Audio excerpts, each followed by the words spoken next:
Good morning सबैजनालाई स्वागत छ मेरो च्यानलमा। आज म यो भेज अकबरेको चाउमिनको रेसिपी लिएर आएको छु है। त्यसको लागि मलाई चाहिनेछ 60 ग्राम यो प्याज कल्ली, 60 ग्राम तपाईलाई चाहिनेछ यो बिन्स, एउटा क्याप्सिकम, एउटा गाजर, एउटा प्याज, एउटा टमाटर र अन्डा चाहिँ म माथिबाट पोच गरेर हाल्नेछु र हल्दी अनि स्वादको लागि नमक। यो सब इन्ग्रेडिएन्ट युज गरेर म आज अकबरेको चाउमिन रेसिपी बनाएर तपाईलाई देखाउन गइरहेको छु। मेरो इन्ग्रेडिएन्टहरू हेर्नुहोस्, काटेर मैले रेडी गरिसकेको छु। प्याजलाई यसरी काटेको छु, टमाटरलाई यसरी, गाजर, प्याज कल्ली, बिन्स अनि यो क्याप्सिकम। यो चाहिँ अब म मजाले पकाउने छु। पकाउनलाई कराईलाई है ओभनमा टेकाइसकेको छु र यसमा म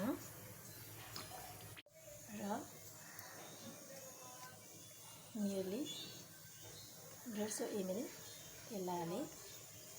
अर्को ओभनमा मैले है पानीलाई बोइल गर्दैछु अकबरेलाई उसिन्नु लागि। एकदमै रेडी भइसकेको छ। यो पानीमा म अब यो अकबरेलाई उसिन्नेछु। यसमा अरू केही हाल्नु पर्दैन, यसलाई मजाले बोइल हुन दिने 1 मिनट 2 मिनट्स। हेर्नुहोस् मेरो तेल खायो रेडी भइसकेको छ। यसमा म फर्स्ट अफ अल प्याज हाल्नेछु।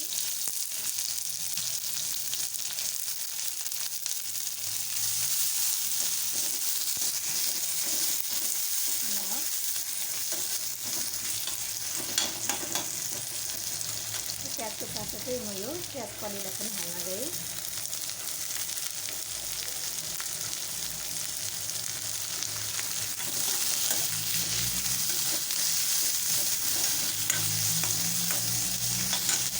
र यो क्याप्सिकम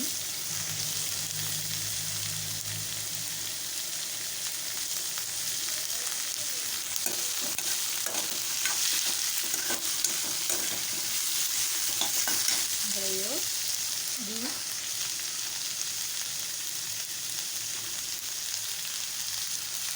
अनि गाजर, यो सब भेजिटेबलहरूलाई म एकछिन मजाले पकाउने छु है।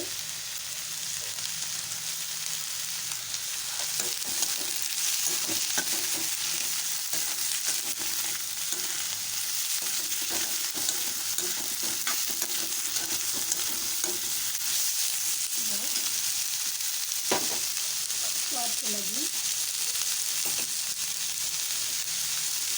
टिस्पुनको हाफ टिस्पुनमा मसला हाल्यो र कलरको लागि हाफ टिस्पुन टर्मरिक। मेरो हाई फ्लेममै छ ग्यास।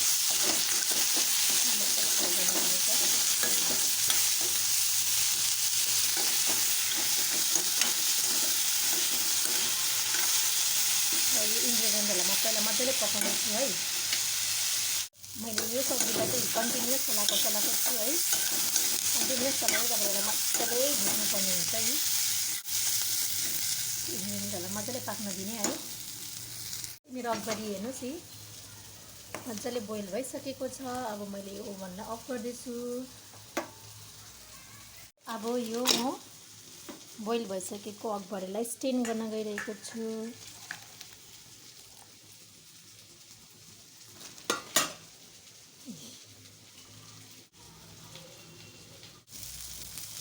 तपाईँको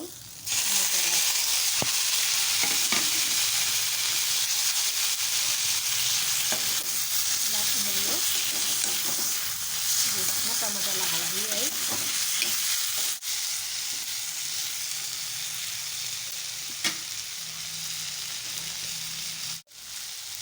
अब यो भेजिसमा म एड गर्न गएको छु अकबरेको मसला है। पिरो मसला चाहिँ म एड गर्दिनँ किनभने मैले पिरो खाएको छुइनँ र तपाईँले हाल्न सक्नुहुन्छ पिरो मसलालाई पनि। र भेजिसमा म यो अकबरेको नर्मल जुन चाहिँ टेस्टको मसला छ फ्लेभरको त्यो मसलालाई हाल्न गएँ। तपाईँले अर्को यो पिरो मसला पनि हाल्न सक्नुहुन्छ तपाईँलाई स्पाइसी खानु छ भने है। र अब लास्टमा म हाल्न गएको छु यो स्टिम भइसकेको अकबरीलाई। अब यसमा मजाले यसलाई मिक्स गर्नुपर्ने छ।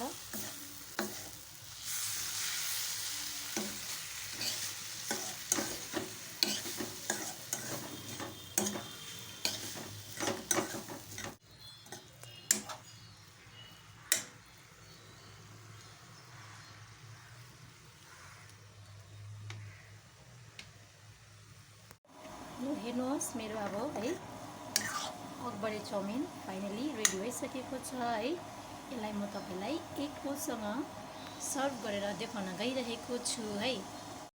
लाउनुहोस् अब लास्टमा म यो अन्डाको पोच बनाउने छु। त्यसको लागि म यहाँ अलिकति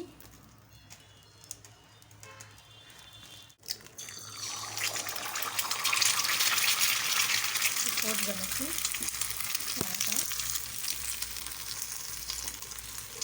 अलिकति नमक पनि छरिदिए।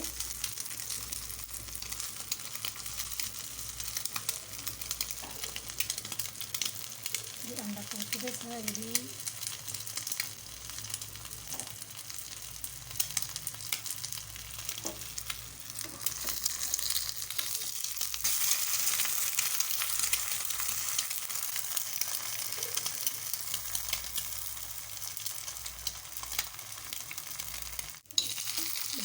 यो पोच रेडी भइसकेको छ है। मैले ओभन अफ गरिदिएँ है। अकबरे चाउमिन रेडी भइसकेको छ। यसमा म पोच एड गर्नेछु।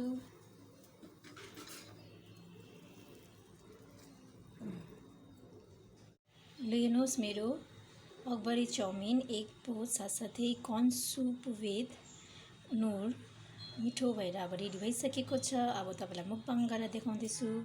फाइनली मेरो यो चाउमिनहरू सब रेडी भइसकेको छ। अब यसको तपाईँलाई मुकबाङ गरेर टेस्ट पनि म तपाईँलाई बताउन गइरहेको छु है। के कसो भयो है। फर्स्ट बाइट लिउँ चाउमिनको। दामी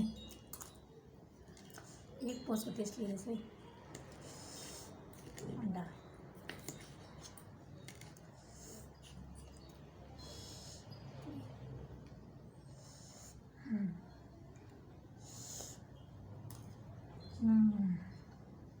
एक पोचसँग झन् दामी दामी टेस्ट आउँदो रहेछ कि यम्मी भयो।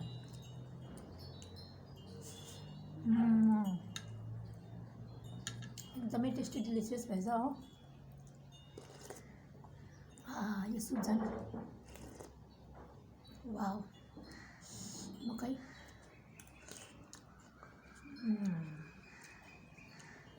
एकदमै टेस्टी भएछ। यो अकबरे त अस्तिदेखि एउटा मेरोमा कहिलेदेखिको थियो हो। मैले खाएको थिइनँ। अन्त आज सोचेँ यो अकबरेलाई चाउमिन बनाएर खान्छु भनेर हो। नयाँ रेसिपी बनाएर खाँदा मिठो हुँदो रहेछ है। यसमा मैले त्यो पिरोको यो मसला चाहिँ जुन चाहिँ एकदमै हट स्पाइसी पिरो हुन्छ त्यो चाहिँ हालिनँ। नहाली खाएको।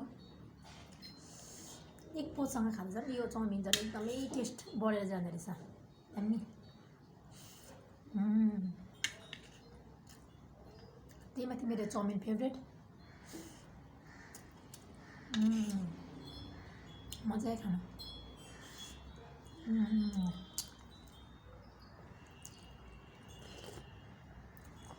मैले चाहिँ चाउमिन मोमोहरू खाँदा सुप छ भने चाहिँ मजा लाग्छ कि कम्प्लिट भएको जस्तो लाग्छ। चाउमिनसँग सुपहरू मोमोसँग सुप खाँदै यो मको झन् टेस्टी छ। दुध हुन्छ दाना मको। आमामा जाडोमा एकदमै दामी टेस्टी एकदमै टेस्ट भएछ।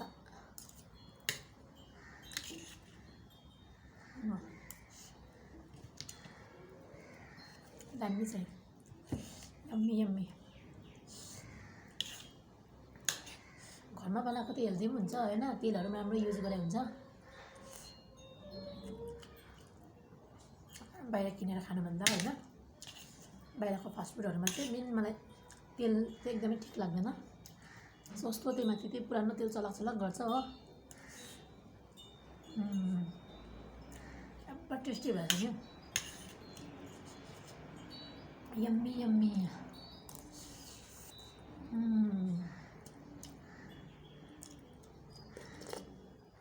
आत्माले शान्ति पाउने भएछ।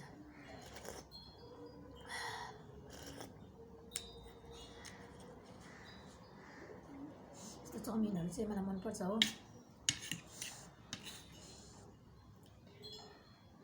तर म रेगुलर चाहिँ खाँदिनँ। औँसी पूर्णिमा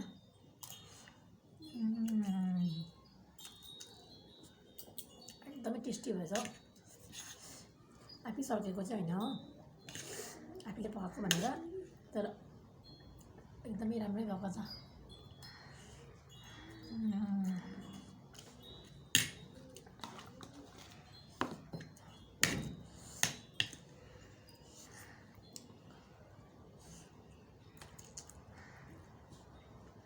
अझै स्पाइसी भएको झन् दामी हुन्थ्यो। पिरो चाहिँ मैले एकदम एजको लाइक अभोइड गर्दैछु हो, पुरा मनपर्छ तर पनि अब कति कारणले खान सकेको छैन।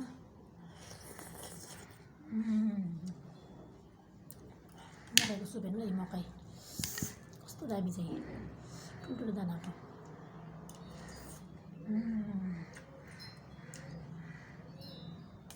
मकै चाहिँ पुरा मिठो लाग्छ मलाई। बिस्कुट सुप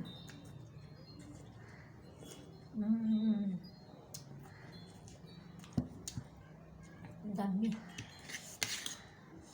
यस्तो खाना खानु चाहिँ च्याटिस हुन्छ है बेला बखतमा। अरू बेला त हतार हुन्छ खानाहरू खानु पनि, क्या ड्युटीले गर्दा रस पकाउँदा पनि के पकाए हुन्छ, हतारिँदै हो। खानु त्यही स्पिडमा खाएर जानुपर्छ। तर आज एकदम छुट्टी हुँदा चाहिँ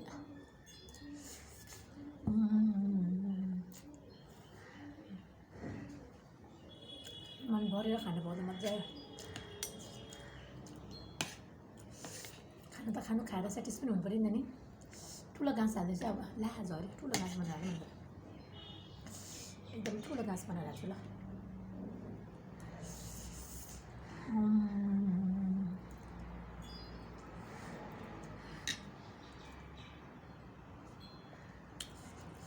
दामी क्या मिठो भयो।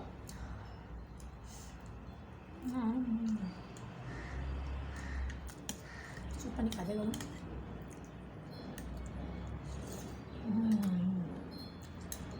मकै खानु एकदम हेल्दी हो। असो मैले त्यस्तै के भनेको छु न, मकै त्यो प्याज कल्ली र बिन्स मात्रै हालेर चाहिँ सुप बनाएको है। अन्त लास्टमा नोर सुप एड गरेको अलिकति।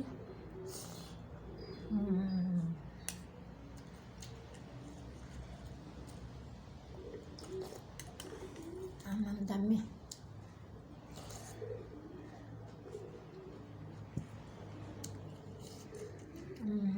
मकै सफल क्या मजा आयो।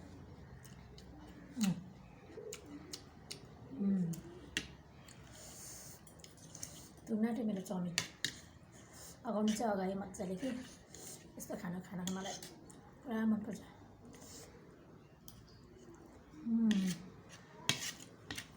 अस्ति चाहिँ मलाई चाउमिन खानु पनि परेको होइन। मैले एक मनले सोच्दै थिएँ उहीँ पर बेच्छ, त्यहीँ गएर किनेर खान्छु, एक खाना पकाउँदिनँ त्यहीँ गएर खान्छु भनेर सोचेँ होइन। तर यस्तो सोचेँ घरमा अस्तिदेखि एउटा अगभरि रहिरहेको छ होइन, त्यसै खाएको पनि छुइनँ त्यसलाई होइन। अस्तिदेखिको हो, एक प्याकेट हो अगभरि त्यसै राखिरहनु भन्दा आज सोचेँ पनि हो चाउमिन बनाएर खान्छु बरु घरमै भनेर। दामी ल सुपी दामी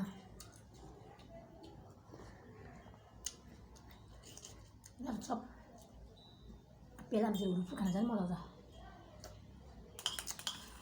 यसो हेरेपछि सुप फिनिस्ड। सुप अझै छ मेरो कि र खान्न भयो अगाए हो। अन्त मेरो लास्ट बाइट छ, यसको टेस्ट चाहिँ मजाले मुखमा राख्न चाहन्छु न म। त्यही भएर चाहिँ लास्ट बाइट राख्छु। मलाई जहिले जे पनि मिठो लाग्छ नि म लास्ट बाइटमा राख्छु जहिले पनि, क्या त्यो टेस्ट लामोसम्म रहोस् भनेर।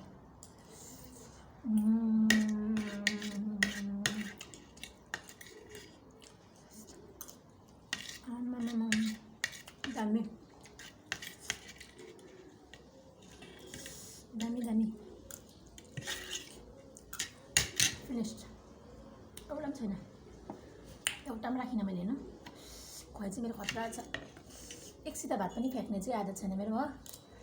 एकदमै मनभरि खाएँ, शान्ति भयो। लाजवाब। यसरी कोही बेला आफूले होइन मन परेको कुरो होइन आफ्नो लागि गर्नुपर्छ। आफूलाई मन परेको खाना होस् या लाउनु होस् होइन, गर्नु चाहिँ आफूलाई खुसी लाग्दो रहेछ। आज मैले अब कहिलेदेखि खान मन त्यो चाउमिन बनाएर खाएँ, कस्तो आनन्द भयो, मजा लाग्यो होइन। आफूलाई फुल सेटिस फिल भयो। अब बाहिर खाँदा के कसो हुन्छ थाहा छैन, मैले किनेर खाएको भए होइन। तर आज घरमा आफूले हाइजेनिक वेमा होइन सब भेजिटेबल्सहरू युज गरेर मजाले होइन, तेलहरू कम्ती युज गरेर पकाएर चाहिँ खाँदा चाहिँ एकदमै राम्रो लाग्यो। बेसी ओइली पनि थिएन, मैले एकदम ओइल अघि जुन चाहिँ मात्रामा मैले हालेको थिएँ त्यसलाई मैले डल्लै निकालेको थिएँ, किनभने मलाई एकदम ओइली भएको जस्तो लाग्न थालेर चाहिँ फर्स्ट पकाउन अगाडि मैले एकदम ओइललाई चाहिँ निकालेँ र एकदमै कम्ती तेलमै मैले आज मजाले यो भेजिटेबल्सहरू पकाएर होइन एकदमै मिठो भएको छ एकदमै होइन। कम्ती तेलमा पनि, कम्ती तेलमा मिठो हुन्छ। तपाईँहरूले पकाउनु चाहिँ एकदमै अलिक बिस्तारै अब नडराइ पकाउनुपर्छ होइन, टेस्टी भएको छ र एकदम खाएर मेरो मन भर्यो है। यसरी सबैलाई भन्न चाहन्छु है, आफूलाई मन परेको कुरो खानु है गर्नुपर्ने रहेछ र आफूलाई राम्रो लाग्ने रहेछ। ल यति भन्दै है आजको मेरो यो लन्च पनि सकियो है र तपाईँहरूबाट बिदा लिँदै यति भन्दै आजको मेरो यो भिडियो ब्लग यहीँ एन्ड गर्न गइरहेको छु। Bye bye, take care.